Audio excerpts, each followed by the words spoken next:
Hi everyone, my name is Lina Bredberg and I'm the material manager for Peak Performance. I'm Matthew Betcher. I'm a creative and marketing director for Allied Feather and Down. David Stover. I'm a co-founder of Bureo Net Plus. We source nylon waste. And I'm Cedric Vanouk. I'm the CEO of Resortecs, and we have a heat-soluble stitching thread and a thermal disassembly machine to take apart products prior to recycling and reuse.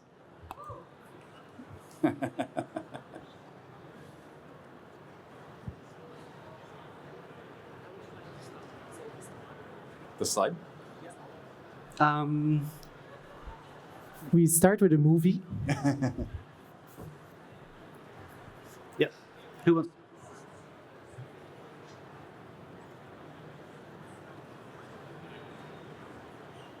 Or not.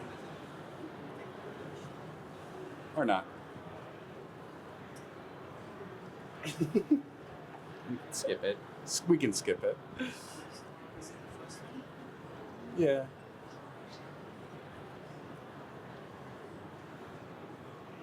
That was quick. Thank you. Thank you. We're done.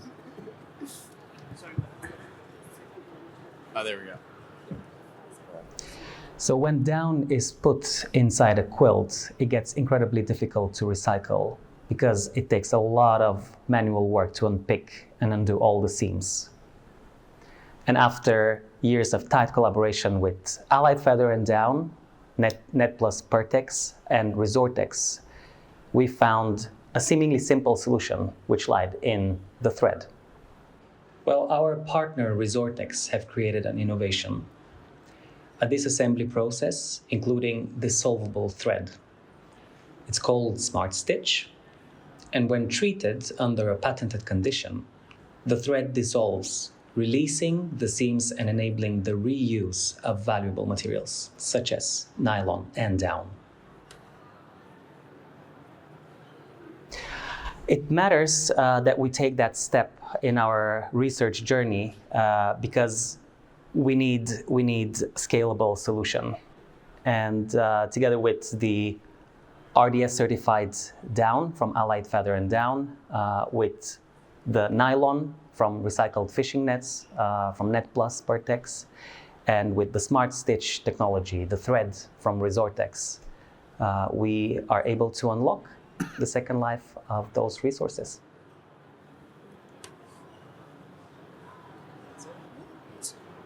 Cool.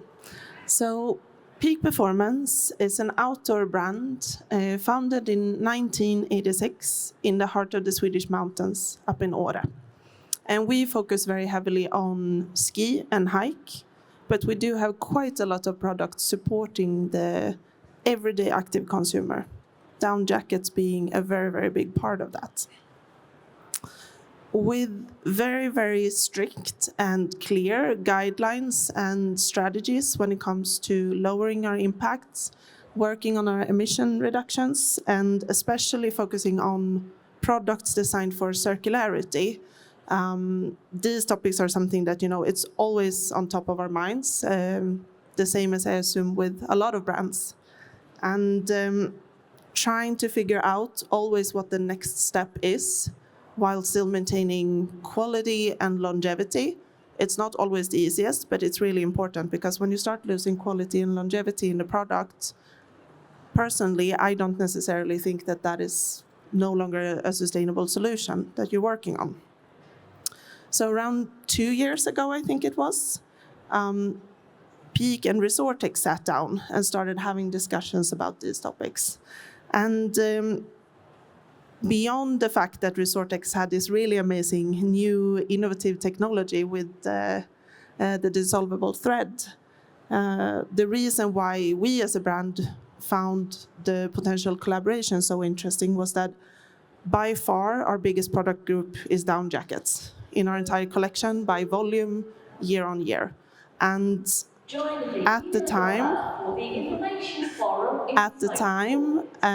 one of the biggest challenges were that the way that our down jackets were constructed, they were not able to be circular certified. And so that was kind of the biggest challenge that we wanted to undertake as a group. And one of the biggest challenges with the down jackets is the quilting. And as mentioned in the video, today in the recycling process, it's extremely hard to recycle down jackets in an efficient way that makes sure that we can actually take care of the raw materials and circle them back in a loop where it gets efficient and we actually get something out of it that we can use again. So these discussions kind of kicked off a chain of events that led to this group gathered together and taking on this challenge of creating the first certified circular down jacket as a mission. And the target was to really show kind of proof of concept, but also to figure out a way or create a benchmark for how we can, take this further into a large-scale setup into our collections and not just stop at an idea, and then we don't take it any further. So even though we're not the biggest brand, I think it's really important that we always take our responsibility in trying to push our industry forward. And this project, I feel, really shows what we can achieve through collaboration. And by joining forces in the supply chain, we can get so much further ahead than as a brand, just working by ourselves. It's very, very clear. I also think that in the past year, we as a brand see a big shift in the end consumer. Before, we would get some questions on lower impact, but not necessarily in a way that would impact the end consumer's purchasing power or decision making. Today, the amount of questions that we get from end consumer in detailed, knowledgeable questions that they really take into consideration later on in terms of whether or not they will purchase a product, it's so much greater than it was 2-3 years ago. So it really shows that beyond what we think here on stage, the end consumer really prioritizes these kind of initiatives as well. So I think our CEO usually tells us that, you test a little, you earn a little, but you always learn a lot. And I think that really comes into play into this project. So with that kind of summary of a little bit of the why, I will hand over to my fellow colleagues here to talk a little bit about the how. Yeah, this is a really interesting project from our perspective too, I think, and a lot of it has to do going back to responsibility of the brands as ingredient suppliers, especially for us. Our material is sourced responsibly and processed in an incredibly low impact way. And it's naturally compostable, biodegradable, and very, very recyclable. As we all know, with any down jacket, down is a key element of that. And so we have our brand partners constantly coming to us, asking us to recycle their jackets, right? Everybody wants to talk about circularity, but then in terms of responsibility, there seems to be a sort of disconnect. And the big challenge is, even though all of our processing centers, our production centers are GRS certified to recycle, how those jackets are able to be recycled is another question. T2T recycling becomes very complicated and difficult, if not impossible. Even if the jacket is built with monomaterials, for us to recycle that jacket, because as these jackets are shredded or taken apart so that we can collect the down, the threads trap the down, and then it basically creates a situation where there's too much material in those shreds for it to be recycled. So then we're left with literally bins and bins and bins full of shredded fabrics. We had all had a conversation, and I think it all started independently with David and myself, and then Cedric, about, hey, look, how can we help here as ingredient brands to move the needle a little bit? And for me, it's the easy part. I'm the easy part of the equation. But knowing what Net Plus does in terms of both their origin story and their ability to then recycle their fabrics was kind of that key element. And then thinking about, the most complicated piece of this, the threads, when Cedric and I met, we all met, and we just said, okay, look, let's identify a brand that we think is open enough to this where we can actually build something that can potentially change the way the industry thinks about circularity from a design perspective up. Yeah, and I think, honestly, before we even got into the deconstruction of a down jacket, it got into just a thoughtful design of where the materials were sourced from. And so from the beginning with Peak, kind of thinking about if we're going to put the time and energy into this project and try to demonstrate how we can design something to be taken apart, can we think about where the materials are sourced from? And I think as Lena shared, from Peak's perspective, that's something that we've been seeing is that, in food systems, people want to know where their food comes from, what chemicals were used, how was it grown. A lot more research into that, obviously, for a number of years. But in apparel, too, we're seeing this trend where consumers are really holding brands accountable and putting it on the responsibility of the brands to do the due diligence and understand where that material is coming from. So I think there was a lot of thought certainly on the down sourcing side, on the Net Plus side, of being able to tell this traceability story back to the origin. And we really didn't think that was enough to kind of lead with this project of just saying, hey, we sourced what we think is the most responsible nylon, showing that we paid people fairly, showing exactly how it was collected and deconstructed and recycled, the most traceable and responsible down. But if we're going to put that into a jacket and that jacket doesn't have a solution at the end of life, we're missing the second half of the story. And that's when we were talking to Cedric and the Resortecs team. We said, hey, we don't think anyone's really designing a down jacket to be able to consider an end of life. And we know that this end of life system, we're really in the infancy. No one has figured it out as far as bringing back products efficiently from the consumer and setting up really a cohesive global system that moves waste around the way that we know it will do in, say, 5 or 10 years. But the first step, before we have that system completely built, we need to build products in a way that they can go into that system. And so we've been recycling nylon from fishing nets for 12 years. And even having somewhat of a mono material coming into it, we've realized what one string of polyester or one mixture of that material will do to the recycling system.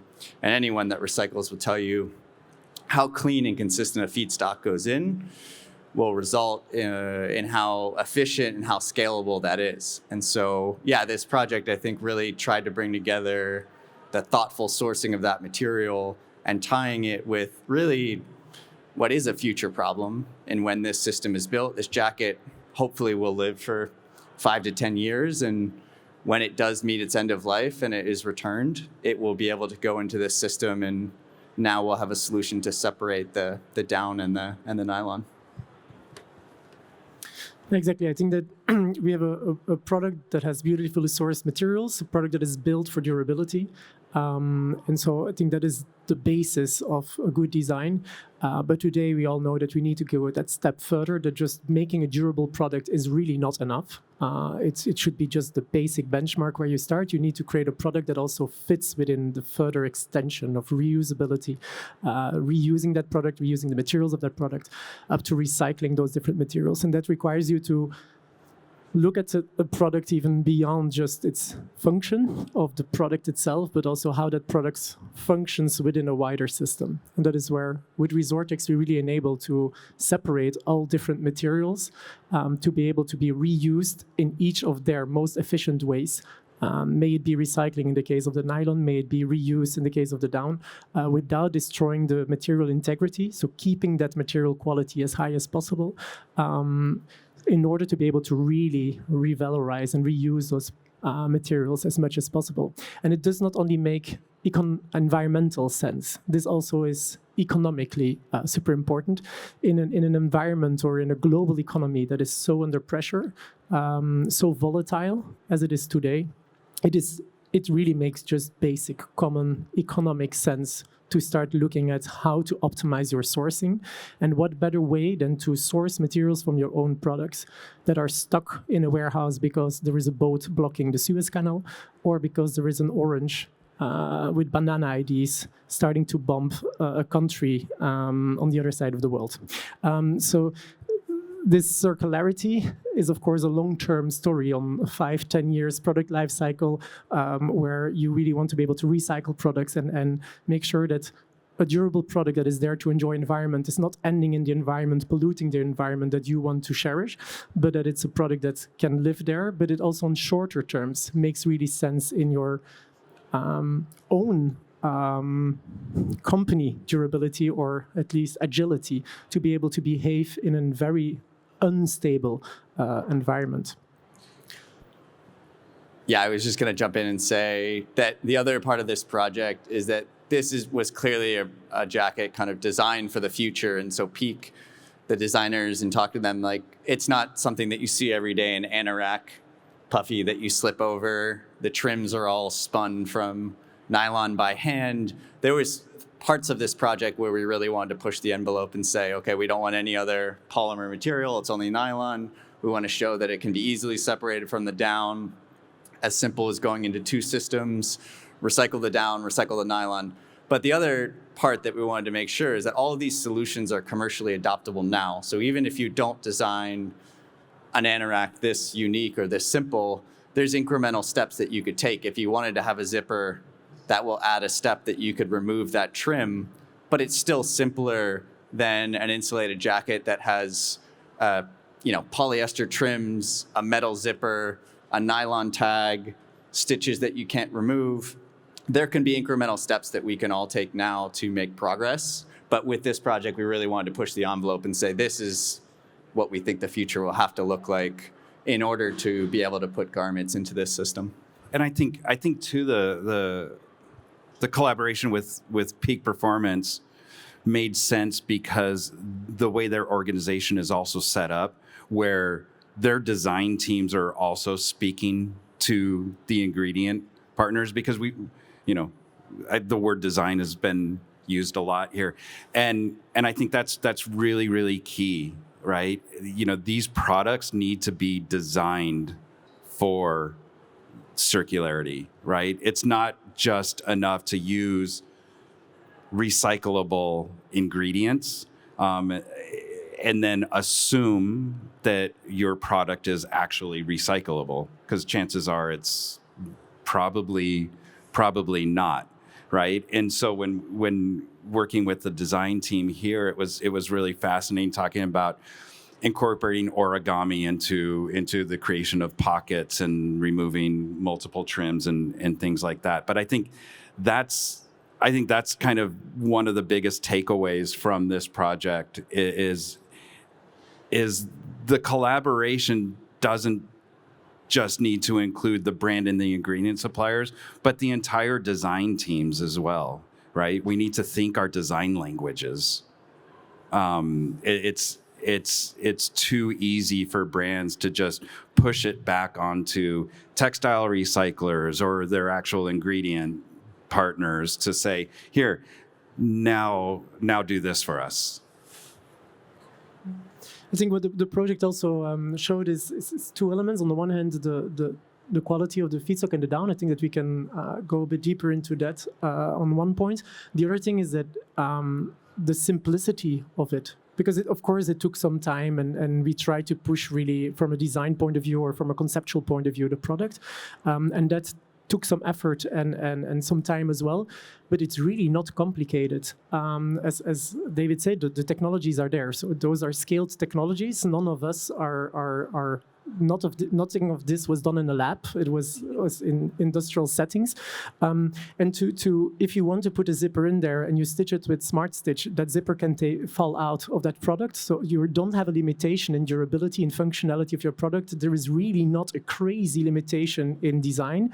You can push it as far as you want in a conceptual product, or push it as simple as you want to make it in your existing design by just changing a stitching thread, making sure that some of the materials and finishings are fitting in that recycling technology, and that you then make sure that the people that are involved in that product, that are supplying the components of that product, are aware of what is happening, so that we can ensure that the down quality is preserved during the whole process, that the nylon can be recycled because we didn't put like a crazy PVC print on top of it, so that there are some little limitations, but they're not like unovercomable, and they're really not limiting the creation of a very interesting product, or a very durable or a very performing product. And I think that is one of the best elements of this collaboration, or the most promising or hopeful element of this collaboration. And I think it's also therefore that it won, for example, an award from retailers like Amazon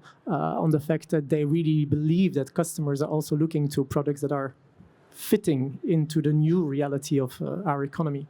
But I don't know if you want to go a bit deeper in the down recycling element of the jacket. Yeah, I mean, one of the issues with down recycling too is there's a lot of misinformation about it out there, about it being a more sustainable solution than conventional down, and the reality is it's not. You know, in our comprehensive carbon audits that we've been working on, traditional down recycling has a pretty significantly higher impact than conventional down when you're looking at the same sort of cradles in that audit system. But working with something like this now kind of changes the game, right? A lot of those impacts associated with the labor and energy to remove the material, the losses involved in the material. We saw, in traditional down recycling, we see something like a 25 to 30% loss of material. So if you've got 100 grams of down inside that jacket, what we're actually getting out after it's reprocessed is maybe 65, 70 grams, right? That's a significant loss. Whereas here, we're getting closer to a 10% loss in this process. So it's it's positive all the way around. Yeah, and I think the other thing that this project shows is like some of the crippling, just really hard things about textile recycling, we can overcome in like smaller ways to start. Like there's incremental steps that we can take. Certainly, like we work in the outdoor space, so we get a lot of questions around laminated and waterproof materials. And can you take my jacket back that has PFAS from 10 years ago? And like, what are you going to do about contamination? I'm like, we can't start at that step because that jacket wasn't designed to be taken apart. It has a lot of contamination issues. It has a lot of mixed material.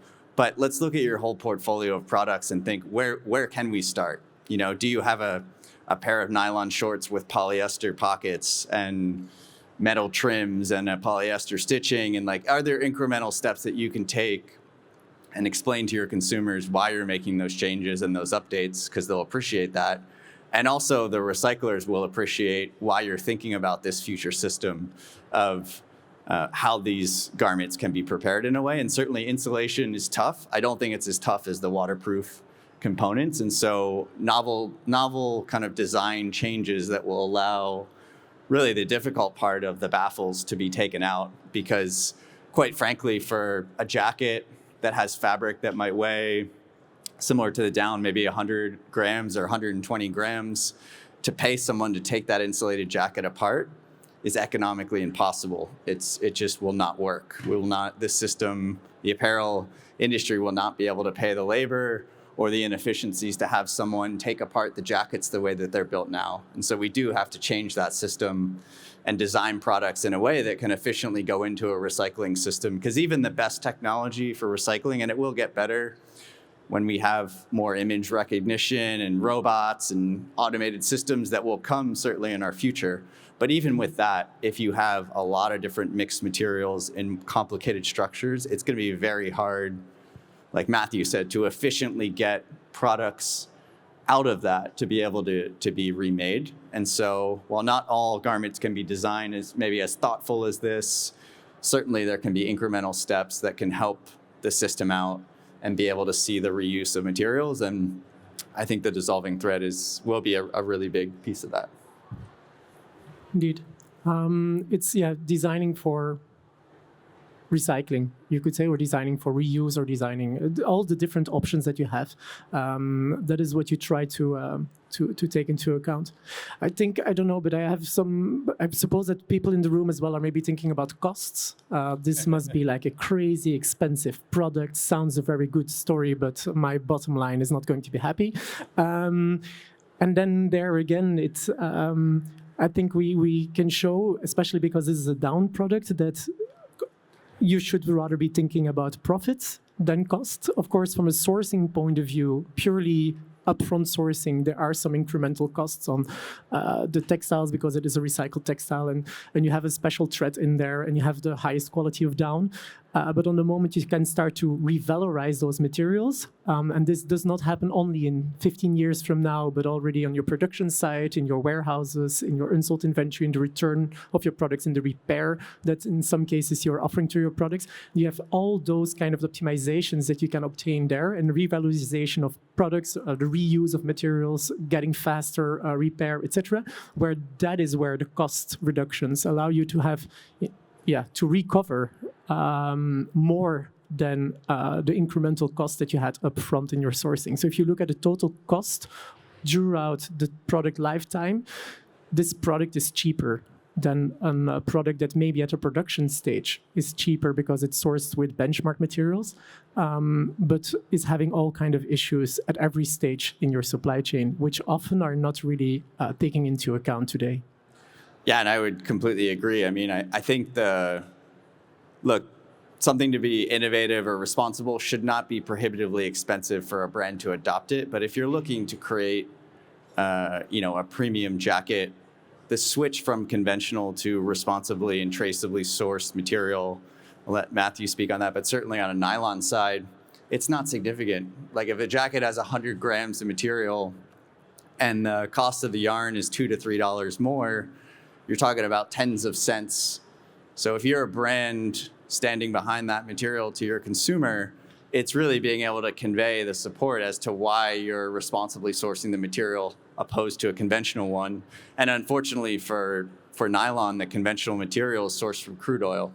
And so, from a brand's perspective, I think it really is a liability to be putting forward a brand that's making things responsible and making things that are quality, and having this liability that your consumer may find out that, for a relatively insignificant amount of money in this premium jacket, they could have chosen a more traceable or more responsible material, but in the end, the costing decision was to choose the virgin material.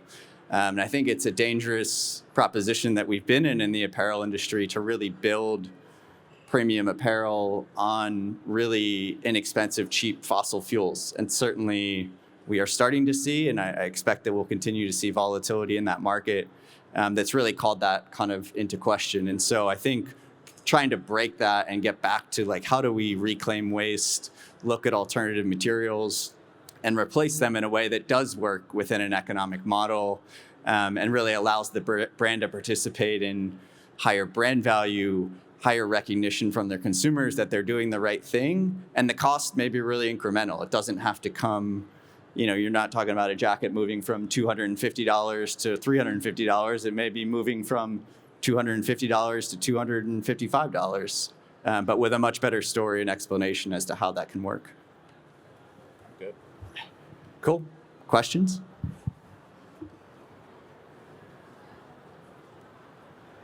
Absolutely. Thank you for sharing. Multiple questions from my side. I'm sure we'll have some from the audience. Unfortunately for all of you here, Lena from Peak Performance had to leave. She had a plane to take, and the strike and everything makes this difficult. question to all of you, but maybe more Cedric. Is there a recycling stream, a recycler that can already process this jacket? You mean this jacket or down jackets in general? This jacket. This jacket, yes. Those, us.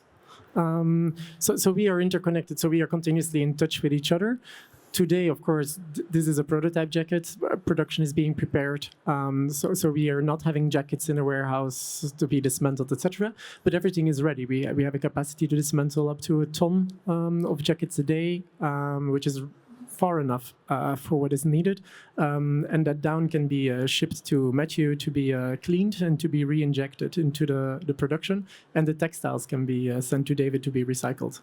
So there is no... The system is, each of us are fully scaled. It's just a matter of shipping the materials to each other. In the short term, that will maybe take a bit more distance and time and could be optimized. But there as well, that's where we are looking at brands as well, is to, once we want to optimize all of this, it would make sense to scale, to tap into economies of scale, to optimize locations and those kind of things. But we are not going to invest 5 million in a plant for one prototype jacket, right? So we and with one brand alone, we're also not going to get there. So joining forces with different down jacket suppliers would be one of the biggest next steps that we could put to even further optimize this whole process. But from a purely operational, technical point of view, it's a paved road ahead. Yeah, and the system to recycle the nylon, the scraps from this program have already been depolymerized. It's an existing system that we have been working with recycled fishing nets since 2018. Our approach being from the Net Plus side, unfortunately, you can't put a product into market, even if you sold 10 million of these jackets, and in the next 2 years expect to get any back. You may only get a couple. And so our approach to textile recycling is really, one, focused on design. Can we design products with brands that are really able to meet the end of life so that eventually we could take back the post-consumer material?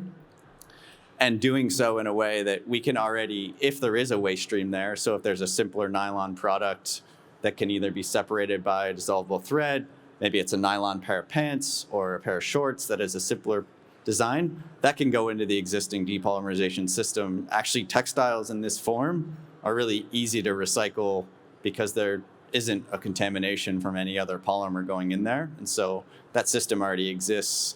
It's entirely possible. The complicated part is the collection of that garment back from the consumer and the disassembly of it, which these are the things that really as an industry we'll be working to address in the next 5, 10, 20, 30, probably 50 years at this point? Well, I think they need to be addressed now, right? And this is the difficulty, right? The brands need to think about this and design for this, start the logistics process now, right? Because for too long, we've been building products and then sort of pushing them back up the supply chain, right? And the brands just kind of absolve themselves and like, oh, we're doing what we need to do. This is a recyclable. These are all recycled materials. Push it back up the supply chain. We're free of it now. So, that is the challenge, talking to and convincing brands that we all need to work together now on something that really, the hard part starts 10, 15, hopefully 20 years from now. Thank you. Lena mentioned the jacket was circularity certified, or there's a certification. Are you aware of what certification that is? Yes, it's with Circular Fashion, which is a German certification body.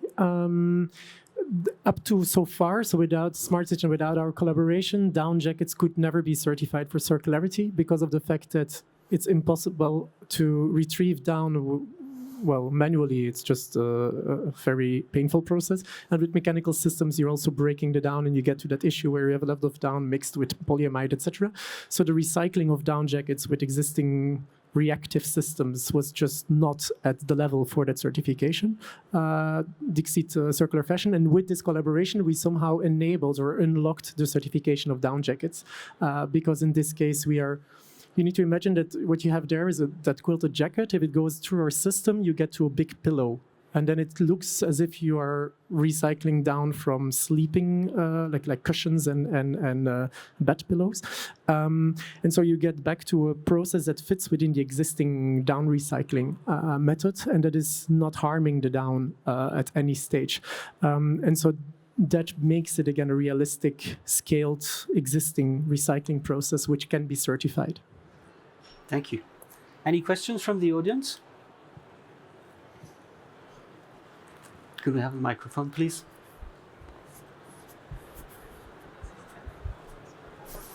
Thank you.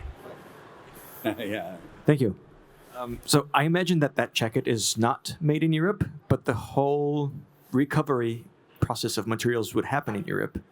But then what would be done with that material? Because if the jacket is not made in Europe, and I guess we want to make it fully circular, how would we... Is that material going to be exported to wherever the jacket is made, I guess Asia, to make the new jacket?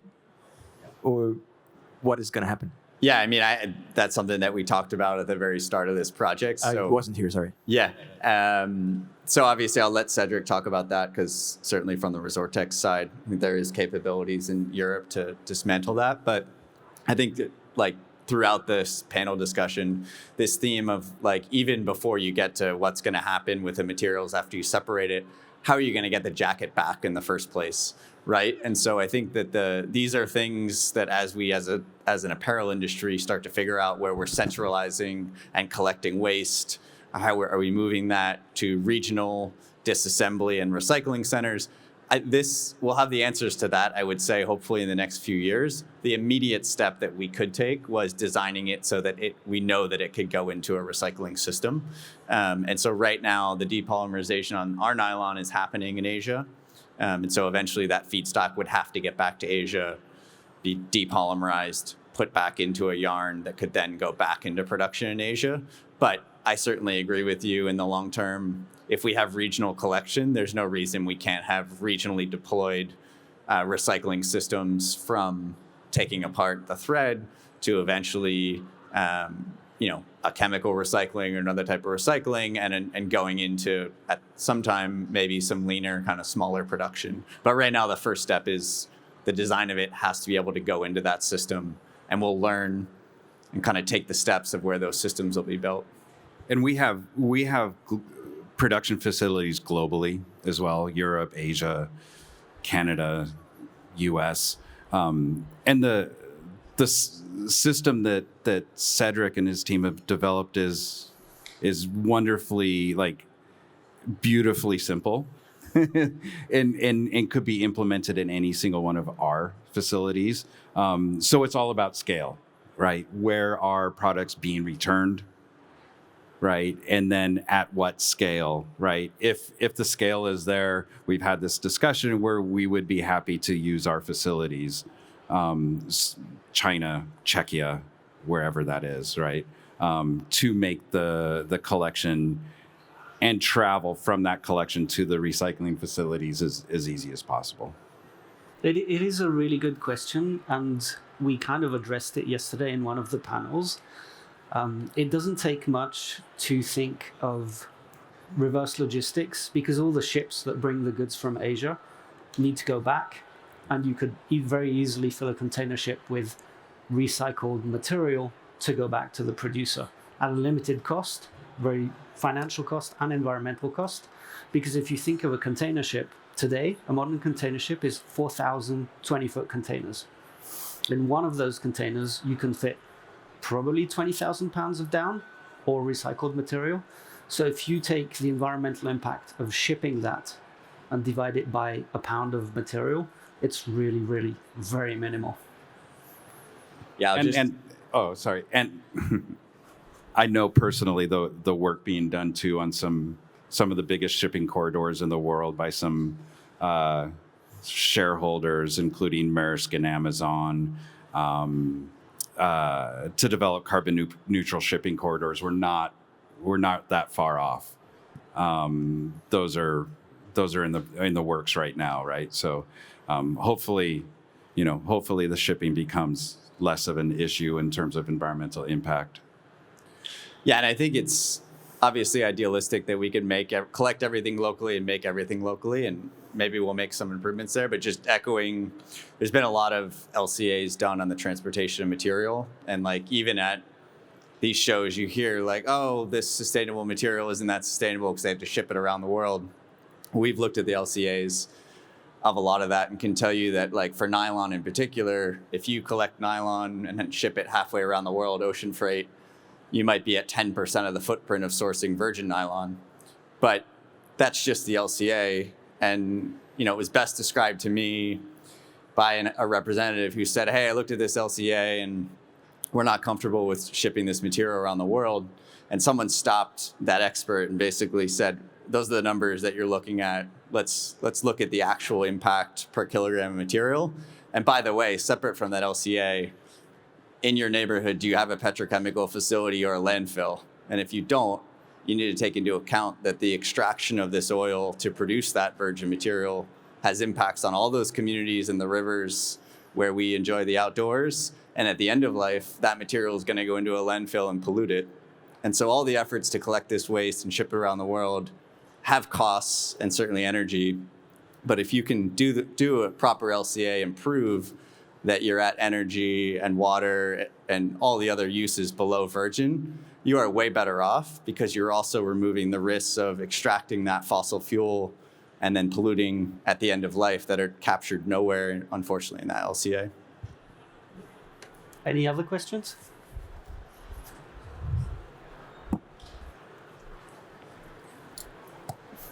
Joachim. Well, first of all, thanks for all the insights. Very interesting. In addition to the question of the gentleman there, I have a question because I also hear about shipment of waste, that it's called waste now, to certain countries outside the EU is more or less forbidden. In addition to that, are there also talks with governments or the EU to change that regulation or maybe change the definition of waste into valuable materials? Yeah, I think there's a lot happening, especially in Europe, regarding legislation, because you have 16 different laws being negotiated now within textiles, you could say, and then you have specifically the legislations or regulations or directives regarding waste shipment. So you have the waste shipment regulation, the waste framework directive, you have the ESPR, the Eco Design for Sustainable Product Regulation. All of those elements, they are somehow like interconnected. Waste definitions are being negotiated as we speak, so this is being reviewed. There will be a limit in exporting textile waste. That's clear. That's part of this waste shipment regulation and the waste framework directive.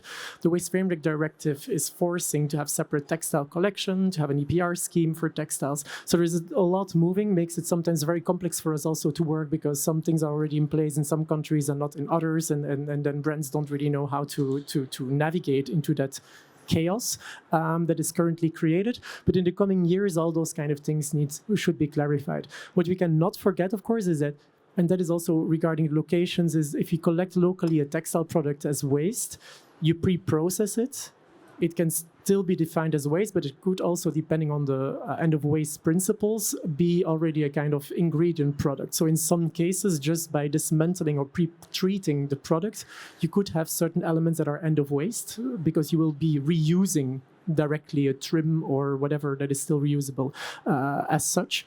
Other elements will still be defined as waste, but then you have all those options of being able to export this textile waste to a specific defined and certified recycling plants. And this is the case here. So exporting a down jacket that has been pre-treated or not, the density of that will define what is the cheapest way. If we need to first dismantle it and ship the down separately from the textiles, or if we just press everything together and then again check what that has as an impact on the quality of the down, that is what is going to define what is really happening where after having collected the jacket.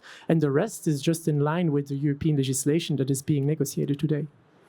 Yeah. Yesterday we had a panel, our main panel, I think it was Evan Wiener from Rehubs, who was talking about building regional recycling hubs. And once these materials have been recycled, they're now new or recycled raw materials. So you can ship them because they're no longer waste. So the recycling can happen here. And then you're kind of walking around the law, but it is a new raw material, so now you can ship it, and you have no restrictions on shipping recycled materials. Do we have any other questions? Well, that wraps it up. Thank you so much for your time. I have too many microphones. Where can we find you in the show, on the show floor? Do you have a booth or? We're in the sustainability lounge, but floating around or after this. We have a booth I-05 right near the entrance. And we have our lighthouse Bowie that is sitting there that you can reach out to. She's everywhere at the same time. Thank you.